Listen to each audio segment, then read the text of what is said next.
What up, guys? GangstaPranksta here, bringing you the weekly wrestling review for March 9th and March 16th. Welcome to the show. If you're new to the show, this is where we talk everything about professional wrestling, from news, reviews to predictions. We talk about it all. So if you're a fan of professional wrestling, welcome to the show. On today's show, we got reviews for ROH 11th Anniversary pay-per-view, TNA Lockdown, 2 weeks worth of RAW, SmackDown, Impact, Ring of Honor, NXT, and some wrestling news. So busy show. Let's get right to it. First, we're going to start off with the ROH 11th Anniversary show. Overall, this is a good show. You had a couple title changes, a lot of good matches, and was a solid pay-per-view from Ring of Honor, especially the main event, which we'll talk about in a second. So first match was a 6-man Mayhem match. QT Marshall, ACH, Silas Young, Adam Page, Mike Sydal, and Tadarius Thomas. It was a pretty good match. Good, fun way to start the show. ACH picked up the win. I'm really starting to like this guy ever since he debuted with Ring of Honor in the Top Prospect tournament. I really enjoyed his match. It was really entertaining to watch in this match, and I can't wait to see what else he's gonna do in Ring of Honor. Next, got Scum taking on Caprice Coleman and Cedric Alexander. Pretty good match. Scum wins. Next, got Charlie Haas taking on BJ Whitmer. No holds barred match. Good match. Not a very good ending. No one won. You had BJ Whitmer exploder suplex Haas onto the ladder, go for a pin. Haas kicked out, and then BJ Whitmer was just hitting Haas with knees. So and Whitmer wouldn't stop, so the ref just threw out the match. I thought they should have gone with a solid finish and have BJ beat Haas, but they didn't do that, so that's whatever. Next, got the American Wolves taking on Alex Kozlov and Rocky Romero. Good tag team match, a lot of action, crazy ending, just a lot of fucking crazy moves leading towards the ending, so it was a good match. American Wolves win. So that was one of my favorite matches on the show. Next, got Michael Elgin versus Roderick Strong, 2 out of 3 falls match. Good match. Elgin wins. I think this is a great way to end the feud between these two. You know, they've had plenty of matches, and this should be the conclusion to that feud, so it's all good. Next, we got Matt Taven taking on Adam Cole for the Ring of Honor TV title. This was a good match, and Taven actually won and is the new TV champion. Now, that's pretty shocking to me, because, you know, if you've been watching Ring of Honor for a while, Matt Taven's a guy who was on the TV shows. You know, he would do jobs to other superstars, and he's kind of worked his way up. And then he won this Top Prospect tournament. And now he's the Ring of Honor TV champion, and you know, this actually probably surprised a lot of people, him winning the title and beating Adam Cole. But yeah, I think it's good. I think Taven, he's got a good look. He's entertaining to watch, and obviously Ring of Honor sees something in him because, you know, he's the TV champion, so that's cool. And there's a lot of rumors that Adam Cole might be going to WWE, so that might be a reason why he lost. So we'll have to see and wait for that. Next, we got Bobby Fish and Kyle O'Reilly taking on the Briscoes in the tag team title match. Really good match, solid tag team match. Bobby Fish and Kyle O'Reilly win and are the new tag team champions. And just a good tag team match. Always fun to watch the Briscoes. Kind of surprised Bobby Fish and Kyle O'Reilly won, just because they're so new as a tag team. But, you know, it's cool to see. And last but not least, we got Kevin Steen taking on Jay Lethal for the ROH World title. Really good match, solid match between these two. The story going in was really entertaining. And then, you know, you kind of had Steen kind of turning babyface, kind of, sort of, but not really. And just kind of showing some sympathy towards Jay Lethal. But Lethal not, you know, believing him, so that was pretty cool. Anyways, so Steen wins. After the match, Scum attacks Lethal. Briscoes, Coleman, Alexander, and a bunch of other guys come out and try and make the save. But the most shocking thing on the show, we had Rhett Titus, Matt Hardy, Jimmy Rave, and Cliff Compton. Cliff Compton, if you don't know, he was Domino in Deuce and Domino. Former WWE Tag Team Champions from WWE, so it's interesting to see him there because Cliff Compton you know, you never really think of him as the standout in that tag team. You never really thought of them at all because Deuce and Domino were kind of just afterthought. But, you know, he's kind of built up this reputation on the indies. I don't know too much about his wrestling, but I know he's an entertaining guy. You know, he's done podcasts with Colt Cabana on the Art of Wrestling. He's done 2 of them, and both of them were really, really entertaining shows. I definitely recommend go check them out. But, so Jimmy Ray, if he's back in Ring of Honor, that's cool to see. Matt Hardy, kind of not surprising here since, you know, him and Nigel McGuinness have been having their differences, and the whole scum thing is to take down Ring of Honor, so that's not a shocker. And then Red Titus kind of joining. That is a shocker, but he's just the guy that they threw in there because they're not really doing anything with him, so why not throw him in here? I think Charlie Haas would have made a good fit for Scum, but that's just my thought. Anyway, so they come out with Scum shirts on, beat down all the Ring of Honor guys, and say they're going to tear down Ring of Honor and take it over and destroy it. So, great ending to the show. Overall, I thought it was a good show. Definitely a solid pay-per-view by Ring of Honor. If you want to watch the show, you want to go to ROHWrestling.com, buy the pay-per-view. It's only $15, and it's 3 solid hours of wrestling, so definitely go check it out. Next, we got Raw. I'm just going to quickly go through this. This was the old school Raw that they had 2 weeks ago. It started out with Undertaker comes out, and the Titantron says WrestleMania 29, so it just signifies that he wants a match at WrestleMania. You had Punk, Orton, Sheamus, and Big Show come out, say they want a match against Undertaker. They have a 4-way later on. What else do we got here? We have lots of legends showing up in the show. We had Jim Duggan, Sergeant Slaughter, Ted DiBiase, Mae Young appeared. Who else? The New Age Outlaws, they were on the show. They had a match with Epico and Primo. It was an okay match. New Age Outlaws win. And then they were supposed to have a match with the Rhodes Scholars, which we'll talk about in the next Raw. What else? Oh, probably one of the best things on the show. I don't want to say best things, but it was funny. You know, they came out to throw a birthday celebration for Mae Young because she's turning 90. And, you know, as they started singing Happy Birthday, Punk comes out and is just a complete asshole, interrupts the birthday song, and goes to the ring for their match. Punk, these past 2 weeks, awesome. Now, we're going to talk about the Raw after in a few minutes and what the whole thing with, you know, Paul Bearer and the urn and stuff, and was it in bad taste? I'll talk about that in a second. But anyways, Punk wins, and he'll be facing Undertaker at WrestleMania. Next, NXT. It was a good show, but just really nothing big to talk about.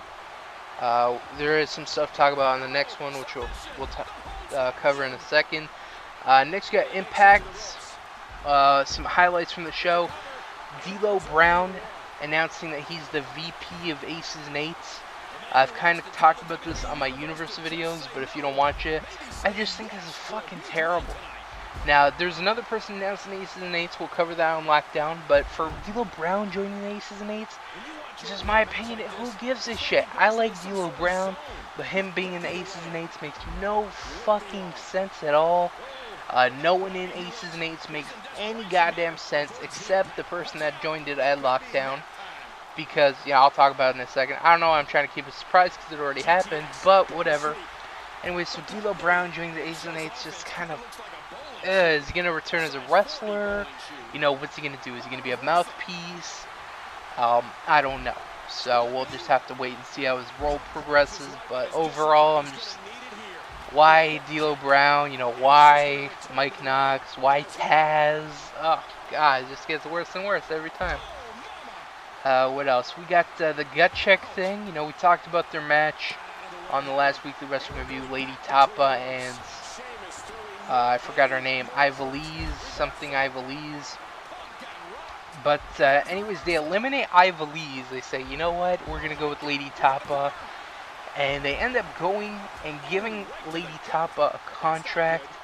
To me, it seems like they're trying to capitalize and try and, you know, build Lady Tapa up as another Awesome Kong. She's got a good look, unusual look for a woman. And then you look for a woman. It's just, you know, she's bigger. She's not, you know, a model type. She kind of looks like Great Khali if he was a woman. So hopefully she can bring something for the women's division. I would have loved to seen Ivy Lee's. Maybe she can come back on Impact or something. I don't know. I just think she's really good, and I would have loved to see both.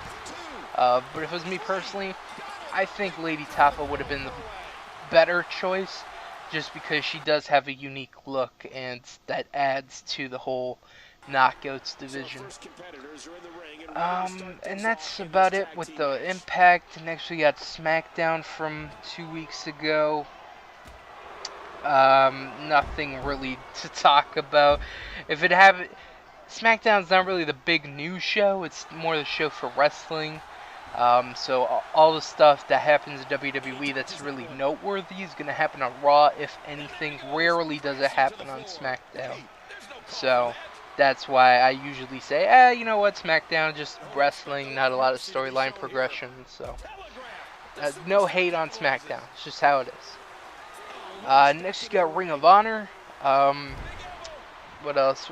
There's a bunch of stuff. Main event was Briscoes versus Haas and Benjamin for the Ring of Honor tag team titles. It was a good match. Briscoes win after Charlie Haas turns on Shelton Benjamin. Kind of like a what the fuck, because Haas petitioned so hard to get this match, and then he turned on his teammate. So I don't know why he did that, but maybe I missed it while I was watching the show or something. So yeah, that was that. Next we got TNA Lockdown. Lockdown was overall just an okay show. I didn't really enjoy it that much. Especially the one fact, they call it TNA Lockdown. All lockdowns up until this one had all pay-per-view steel cage match. But this one, like WWE's Hell in a Cell, well, Hell in a Cell had one Hell in a Cell match when it could have easily had 2 or 3. But there was 3 steel cage matches, and I was just kind of like, what the fuck? You have 7, 8 matches on the pay-per-view, and 3 of them are in a steel cage? What the fuck? Like, come the fuck on, TNA. Just make it an all steel cage pay-per-view. That's why it's called Lockdown. Like, you're not gonna have all fucking steel cage pay-per-views. Just change the fucking name. Just change it to TNA pay-per-view B, you know? Just, I fucking hated that. I didn't know that going in. Maybe if I had paid attention, I would have known it wasn't gonna be all steel cage pay-per-view, but when I first saw the show and I saw the first match, I'm like, where's the cage? And whatever. Anyway, so like I said, it was an okay show, but let's quickly go through it. First match, Z-Ion, Kenny King, Christian York, X Division title match. Good match, good way to start the show. Kenny King wins, and Kenny King almost fucking died in this match. It was fucking terrifying to watch. So Z-Ion was in between the ropes. He was going to go dive onto Christian York, who's on the outside, but I think Kenny King kicked him. And then Kenny King jumped on his back, tried to do a moonsault, couldn't flip over all the way. It pretty much just smashed the back of his head onto the guardrail. It was fucking sick. He could have got really fucking hurt, but he didn't. He's probably got a concussion or something. I'm really surprised he was able to finish that match after such, like, holy shit, like, just the way he hit the back of his head on the fucking guardrail was just terrifying, fucking terrifying. But he finished the match, and it was a good match, and he retained his title. Next, we got Joey Ryan versus Joseph Park. I don't know why this is on the pay-per-view. It's not a good match. This was okay at best. Park wins, and that's all I gotta say about that. Next, we got Velvet Sky versus Gail Kim, Knockouts title match. Pretty good match. Velvet wins. They're kind of building towards a Taryn Terrell Gail Kim feud. They'll probably have a match pretty soon, but it looks like they're going to be taking away Taryn Terrell more from the referee role and into a wrestler role, which I don't know how she is as a wrestler, but it's got to be better than her as a referee, because I really don't give a shit about her as a referee. So, Next, you got Robbie E versus Rob Terry. This is another match I really didn't give a shit about. I really think these two should be together. You know, they're breaking Rob Terry up, but for what? They're going to give him the TV title? Who are they going to push him against next? You know, it's better together. I don't know why they broke them up. But anyways, blah match. Rob Terry wins. And then he does his stupid dancing. Whatever. Next, we got a three-way tag team title match. Aries and Rude taking on Bad Influence, taking on Chavo and Hernandez. Good match. Rude and Aries win. Fun tag team match to watch. A lot of action and a lot of good wrestling. Next, we got Wes Briscoe versus Kurt Angle. Cage match. One of the 3 cage matches. This is a pretty good match. Briscoe wins after D'Lo Brown comes out and screws Angle out of the match. I don't know if they're building towards a Kurt Angle D'Lo Brown match, which, whatever at this point, but yeah. This is a pretty good match. I thought it'd be better, but I don't know. I don't know. Wes Briscoe's kind of weird in the ring to me. Like, it doesn't seem like they were clicking. Next, you got Team TNA taking on Aces and Eights in the Lethal Lockdown match. Good match. Team TNA wins. They were supposed to have the roof filled with weapons like they usually do, but something malfunctioned and they couldn't have the roof. And Sting had to bring in weapons when he came in, and that kind of... I would have liked there to have been a roof. I'm not going to take points away from the match because there was no roof with weapons. It was just kind of a disappointment. But the good match, Team TNA wins after Eric Young elbow drop from the top of the cage onto Mike Knox. So good match. In the main event, Bully Ray taking on Jeff Hardy in a cage match for the world title. Pretty good match. Bully wins and is the new TNA champion. But not only is he the new TNA champion, he is also the president or leader or whatever of Aces and Eights. I don't know why they have president, vice president, fucking all this shit. Just leader, co-leader, that's it. But whatever. So Aces and Eights jump the cage. Devon passes Bully a hammer. He hits Hardy. Boom, 1, 2, 3, new TNA champ. And he tells Hogan and Brooke he screwed them and he used them to get a world title shot. And this is the only person in the Aces and Eights that makes sense. He used Hogan and he used Brooke to get what he wanted, which was a TNA world title match. Got them to trust him, got Sting to trust him, and then he fucked them over. And bam, makes sense. Everybody else? No fucking sense at all. But whatever. Anyways, Lethal Lockdown. For TNA doing, only like 4 or 5 pay-per-views a year, the past 2 haven't really been that good. So, I don't know. Hopefully the next one's Slammiversary. I don't know when it is, but hopefully it'll be a better pay-per-view. Next we got Raw. This happened from last week. The show starts out with a tribute to Paul Bearer, who recently passed away. My condolences go to him and his family. Great manager, and he will be missed. To be honest, if he wasn't with Undertaker, Undertaker wouldn't probably be where he's at. He'd probably be up there. But Paul Bearer added so much to that character. The whole Urn thing, the caskets, all those promos and segments. Kane, introducing Kane into the storyline, kind of being, the father and the connection between the brothers. So he's going to be missed, and it's a big loss for professional wrestling. Anyways, Undertaker comes out, pays tribute to Paul Bearer, but is interrupted by CM Punk, which was funny. Punk, complete fucking asshole, and I loved it. Especially the end of the show. Some people might have thought it was tasteless. I think it was good. It added a lot to the angle, and we'll talk about that in a second as I go through the show. So anyways, Punk comes out, so he's going to beat Undertaker at WrestleMania. During the commercial break, you had Kane try and chokeslam Punk, but Punk managed to escape, so they had a match later on, and we'll talk about that in a second. What else? We have Bryan Danielson versus Dolph Ziggler. They had a good match on Raw. Ziggler ended up taking that match. Rhodes Scholars versus New Age Outlaws. Sadly, that match didn't happen after Brock Lesnar came out and destroyed the New Age Outlaws. And Heyman gets in the ring and says Lesnar will face Triple H at WrestleMania, but only if he can pick the stipulation. So we'll see what stipulation he picks. Hopefully, I think he's going to do it next week, so I'll talk about it on the next weekly wrestling review. What else? Oh, the Bellas made their return on Raw. We'll talk about that more in the wrestling section, or the wrestling news section, but they made their return in a backstage segment with the Rhodes Scholars just being there for them, I guess. I don't really know the whole storyline there, but yeah, they're back. And that's good, and I'll talk about that later. Next, you got Chris Jericho comes out for the highlight reel. This was terrible. He had The Miz and Wade Barrett.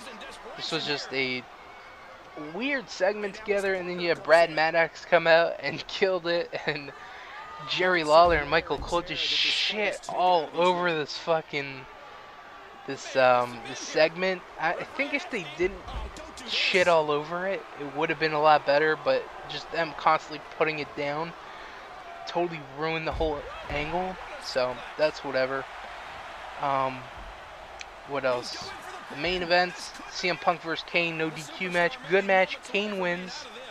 After the match, Undertaker comes out, pays tribute with Kane, and Punk attacks Kane with the urn, and then runs away with it. So, let's answer the question, was Punk, what he did, was it tasteless?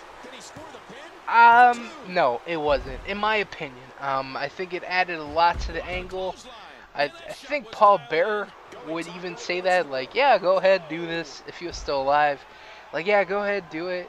It adds a lot to the whole angle, and it's really good. It makes Punk just such a fucking asshole for doing this, disrespecting Paul Heyman, or Paul Bearer, my apologies. You know, the whole Undertaker Kane thing, it's great. It was fucking great. It was so well done. I loved it. Next we got NXT. First match was Derek Bateman versus Cassius Ohno. Pretty good match. Ohno wins. After the match, Ohno keeps attacking Bateman until William Regal comes out and attacks Cassius Ohno. They've kind of been building up to this for a long time, and there finally seems to actually be putting in things for them to actually have a match. So that should be an interesting little feud there. Will Regal come out of his retirement to face Cassius Ohno? We'll have to wait and see. Next, you got Bo Dallas versus Bray Wyatt. Pretty good match. Bo wins. After the match, the Wyatt family attacks Bo Dallas, allowing Bray to attack him. And the main event was Biggie Langston versus Cesaro. Pretty good match. No one wins after Corey Graves comes out, attacks Biggie Langston, and actually Corey Graves and Conor O'Brien attacked Biggie Langston. So, yeah, maybe Ascension 2.0? Probably not, but hey, never say never. Next we got TNA Impact. I just want to kind of hit the high notes here. We had AJ Styles come out, or he was supposed to come out, and I'll talk about why this was kind of dumb. So, AJ Styles, or let's cover the angle and then we'll talk about this. So, AJ Styles is supposed to come out, he never comes out. Instead, Kazarian and Christopher Daniels come out dressed as the Road Warriors, and talk about AJ and blah blah blah blah blah. James Storm comes out, challenges him to a match. So we got Daniels versus James Storm. Pretty good match. Storm wins. After the match, Kazarian attacks Storm until AJ comes out, attacks Kazarian, and then James Storm. So this is dumb for the simple fact that you have AJ Styles, in the promos. Is AJ drinking? Is he doing drugs? What happened to him? He's changed. He's not a family man anymore. And then he says, hey, I'm going to come to TNA Impact and say whatever. And then he doesn't even say anything. He just fucking attacks James Storm. Like, what the fuck? That's so fucking retarded, but whatever. What else? And the main event, Austin Aries versus Sting. Pretty good match. Sting wins by DQ. after the Aces and Eights come out, and they just huge brawl to end the show. Next, we got SmackDown. Again, nothing much to talk about. More Fandango stuff or Fandango. I think I nailed his name there, but I'll let you guys decide that. But nothing really to talk about other than Jack Swagger and Chris Jericho, which was the main event. They had a good match. Swagger won. Good way to end the show. What else? Next we got ROH. Nothing much to talk about other than the main event. Davey Richards, Michael Elgin, Matt Hardy, and Roderick Strong in a four corner survival, whatever. Anyways, it was a good match. Elgin wins. And if you don't know how to watch Ring of Honor and you want to know how to watch Ring of Honor, what you want to do is you want to go to ROHWrestling.com, sign up for a free account, and you can watch Ring of Honor every Thursday. They upload the new show, so definitely go sign up for it. Awesome I'm losing my voice here. I did wake up with a sore throat, and you guys can hear it. So anyways, a good show, good hour of wrestling. I definitely recommend it. So next we got some wrestling news. I'm going to quickly do this. So Dixie Carter recently tweeted that the X Division will be getting new rules for their matches. I added this to the wrestling news section. I don't know why. I just want to kind of, give my feelings on it. What can these rules be? Fuck rules. Get some more X Division wrestlers. That's all you gotta do. You just recently did your stupid X Division pay-per-view. I don't even know what it was called, but you had a bunch of X Division guys. Grab a couple of those guys. Grab Loki. Grab Petey Williams. Grab Sanjay Dutt. Grab, who else was good? Michael Shane. Just grab Trent Beretta, grab some of these guys and fucking beef up your X Division. It fucking sucks so bad. It's fucking awful. And I don't know what these new rules are going to be, but you barely have an X Division. Why are you going to try and put rules on them? The end. That's all I'm going to say. So next, the Bellas made their return to WWE, like we mentioned earlier. But why did they make their returns? And it's being reported WWE has gotten in contact with a lot of former wrestlers, women's wrestlers that used to be in WWE, and the Bellas were the first ones to accept. And I might not be the biggest Bella Twins fans, but I like it. I like it a lot. It adds a little bit more depth to their Divas division, which is fucking awful. Almost worse than the X Division. The X Division has good wrestlers and still has good matches. They just don't have anybody in the fucking division. With the Divas division, you have like three good females, and you don't use them at all. So it's like, what the fuck? So yeah, Bella's back in. They have some decent heels. Tamina is just a god-awful heel. She sucks. Oksana, she's fucking terrible in the ring. And just, yeah, so some solid former Divas champions. They have an okay match at best. But, yeah, they add some more personality to the women's division. And last but not least, El Generico recently made his debut in NXT. But he didn't debut as El Generico. He debuted as himself with no mask. And this is just another thing that I just think is so fucking dumb. WWE, you have signed El Generico. You didn't sign Raimi, whatever his last name is. That's fucking dumb. Let him have his mask. That you love to fucking sell merchandise. Sell his fucking mask to all the kids. Fucking do it at WrestleMania. Rey Mysterio, Sin Cara, El Generico, whoever the fuck else has a mask. And just have a mask match. I don't fucking know. But, there's so much more potential with El Generico than him with... There's more potential with him with his mask on than his mask off. And I just think it's so fucking dumb. It's a waste. Just keep his mask on. He's so much better with it. That's his character. That's what you fell in love with. That's why you signed him. You signed El Generico. And just him without his mask is fucking... Superman without an S on his chest. That's probably a terrible fucking analogy, but I think it was alright. So, fucking dumb, put his mask on, and let him be El Generico. So that's it for the weekly wrestling review. Hope you guys enjoyed. Come back next time where we got reviews for RAW, SmackDown, Impact, NXT, Ring of Honor, and I'm going to be doing a special review for the Marine 3. Recently came out on DVD, and I watched the first one. I enjoyed it. I watched the second one. Fucking awful. I watched 15 minutes. It was so terrible. And I'm going to watch the third one, and I'm going to have a review for it next week. I want to see if Miz can actually be a decent fucking actor, and we'll find out. So I hope you guys enjoyed the show. Come back next week. Till then, guys, peace out.